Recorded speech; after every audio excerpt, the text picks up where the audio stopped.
Hello, everyone. Welcome to our first session on financial literacy.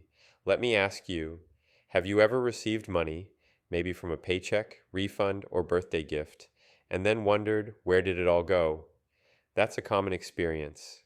Financial literacy is the skill that helps you take control of your money instead of letting money control you.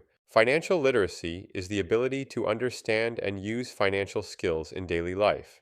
That includes budgeting, saving, managing debt and credit, investing, and making smart financial choices.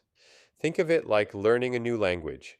At first, the terms might sound confusing, but once you learn the basics, you can make confident decisions. Why is financial literacy important?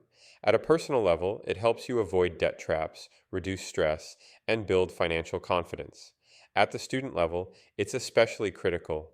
Imagine two students each receive $1,000. One spends it in 2 weeks. The other budgets, saves, and stretches it for months. Same money, different outcome. The difference is financial literacy. Let's clear up a few myths. Myth 1. I don't make enough money to need financial skills. Truth. Even small amounts can be managed wisely. Myth 2. I'll figure out money after graduation. Truth.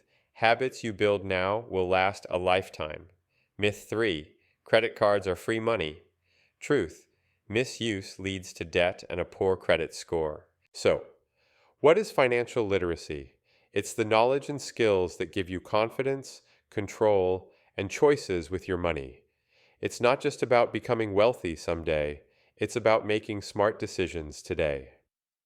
In our next session, we'll explore budgeting, the first building block of financial literacy. See you then.